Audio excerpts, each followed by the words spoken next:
Practice as much as you can, practice every single day. The more you practice, the better you will get. If you've been playing guitar for any amount of time, you've heard this advice everywhere, from teachers, from YouTube videos, and even from players you admire. And you hear the stories like Steve Vai's famous 10-hour workout, Slash locking himself in his room playing all day. So it's easy to believe that if you just put in enough hours, greatness is guaranteed. And I believed it too. I took that advice to the extreme. Back then, 4 hours of practice felt like failure, and I was aiming for 6, sometimes 8. And I practiced everything: scales, finger drills, solos, every style from gypsy jazz to metal. And I tracked my hours in a notebook like it was my badge of honor.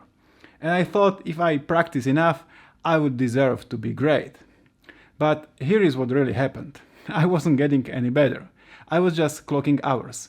And after all that time, I was just frustrated, burned out, and wondering what I was missing. Because the truth is, counting hours isn't practice. It's just a way of convincing yourself you are improving even when you are not. And I was not the only one who fell for this.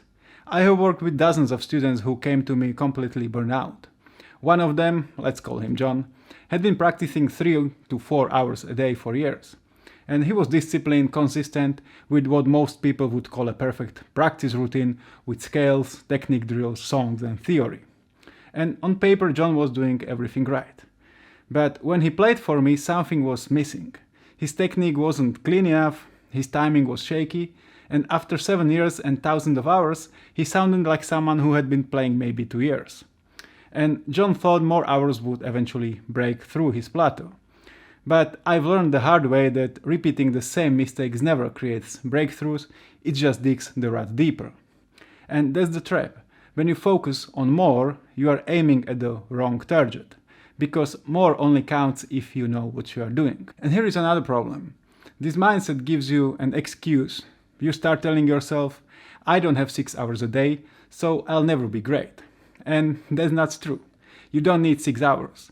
Even 1 or 2 hours a day can change everything if you know how to use them. So these days I keep my practice stupid simple. Just 2 steps.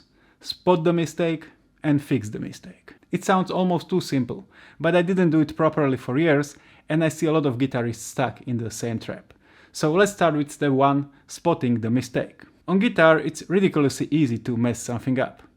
Move your finger just 1 centimeter too far and you are on the wrong string. Angle your pick slightly off and you miss completely. In everyday life, that kind of precision wouldn't even matter. But on guitar, mistakes are guaranteed. And because mistakes are inevitable, you have to learn which ones are worth fixing and which ones don't really matter. A lot of players never make that distinction. They either ignore their mistakes completely or they obsess over the wrong ones. Both approaches waste years of practice. So let me show you. If I'm playing rhythm guitar and I miss a strum, technically that's a mistake. But if I keep the timing solid, nobody hears it. So now I will try to demonstrate. I will play something and then I will try to miss a strum.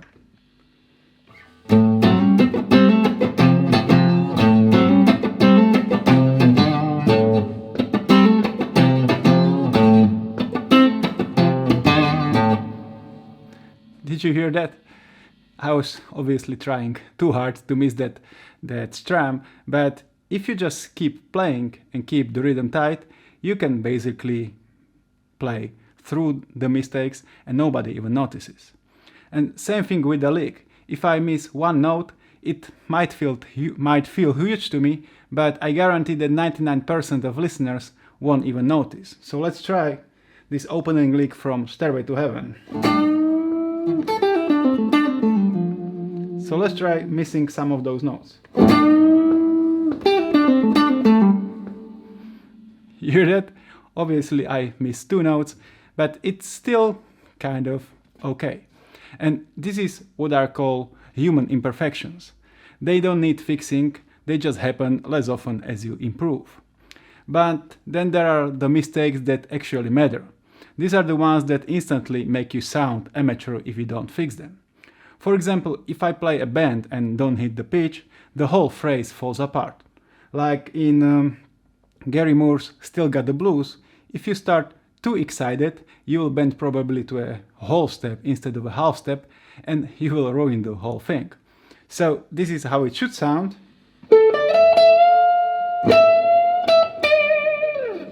But if you come too excited,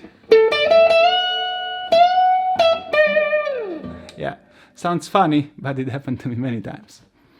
Or if my timing starts to drag and the groove collapses, it doesn't sound very pretty, right? So if I play the same John Mayer's song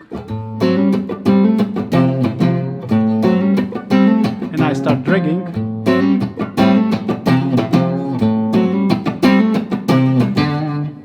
obviously that doesn't sound right. Or if I take a tricky chord change like that F add 9 to E flat add 9 in the intro of Purple Rain, I struggled with that one recently. If that chord change is too slow, the whole intro just falls apart. So if I start here,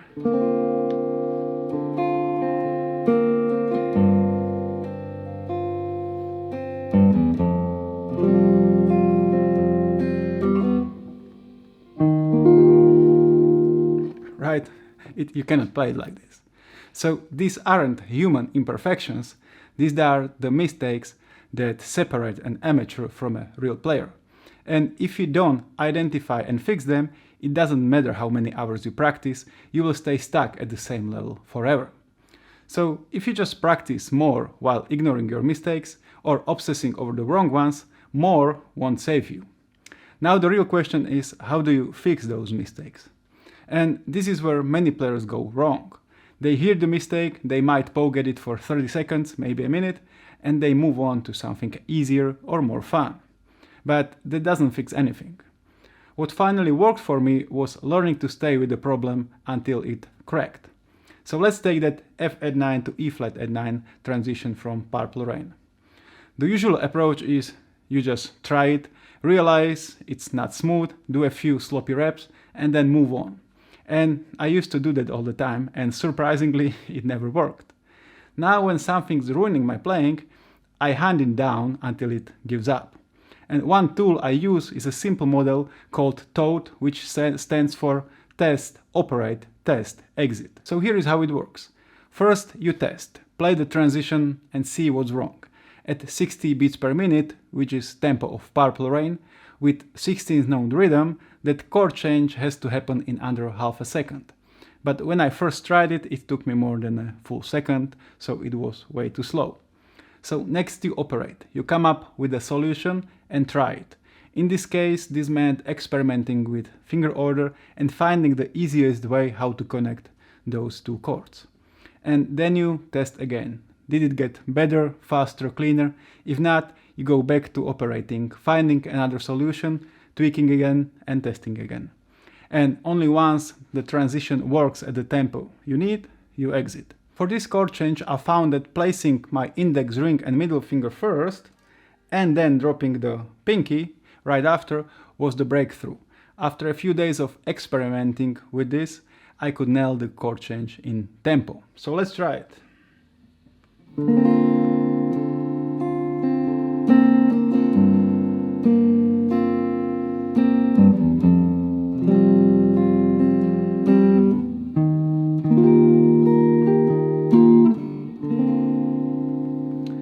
The point is, I didn't poke at it for 30 seconds and give up. I ran the loop until the problem gave up.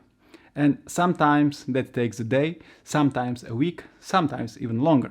But that's fine. I keep a running list of problem spots and come back until they are solved.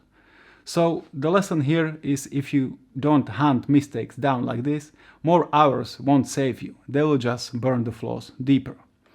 These days, my rule is simple. Spot the mistake and fix the mistake.